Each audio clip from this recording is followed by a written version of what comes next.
Welcome to Upvote Stories, where we bring you the most insane, unpredictable, and downright hilarious tales from real life. Today's story? It starts with a petty feud between neighbors. But what happens next? Chaos, revenge, and an ending no one saw coming.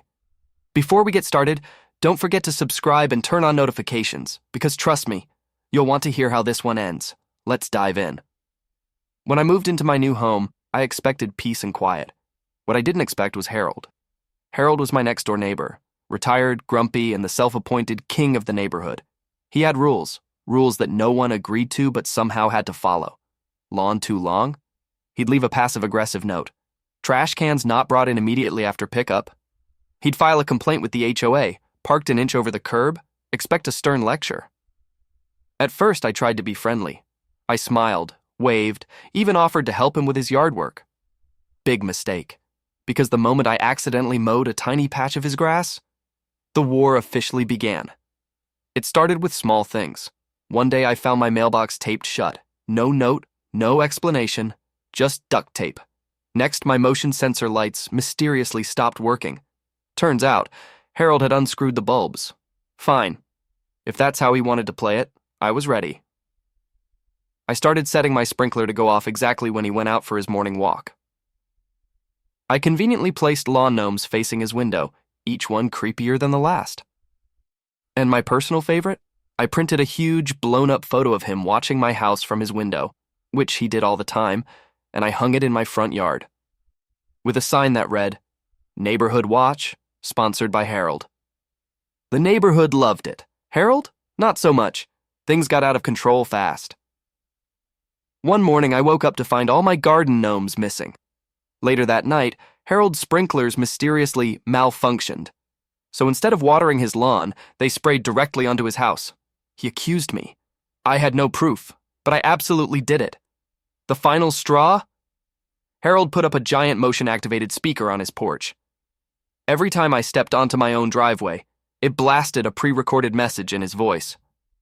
"Please respect property lines. You are too close to my house." At this point, the feud wasn't just between us. The entire neighborhood was invested. People placed bets on who would crack first, but no one, not even me, expected what happened next. One night, I heard yelling. I looked out and saw Harold struggling in his yard. He had slipped while dragging my stolen garden gnomes back to his porch. At first, I considered letting karma do its thing. But then, I saw something different. Harold wasn't just angry. He looked genuinely scared. So for the first time in months, I did the unthinkable. I helped him. I grabbed his arm and pulled him up. He grumbled, muttered something about not needing help, but for the first time ever, he thanked me, and that's when everything changed. The next morning, I woke up expecting more pranks. Instead, I found a peace offering. On my doorstep sat a single gnome. But this one? It had a tiny sign taped to it. Truce? I looked over and saw Harold on his porch, pretending not to look at me. I picked up the gnome, nodded at him, and that was it. No words, no handshake, just mutual understanding. And the craziest part? We actually became friends. Now, don't get me wrong, Harold still grumbles about my trash cans, and I still mess with him whenever I can, but now, it's all in good fun, because at the end of the day, even the worst neighbors can surprise you. And that's how a petty feud turned into an unexpected friendship. From stolen garden gnomes to motion-activated revenge speakers, this one had it all. What do you think?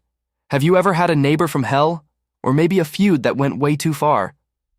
Let us know in the comments, and don't forget to subscribe for more unbelievable, hilarious, and heartwarming stories from real life.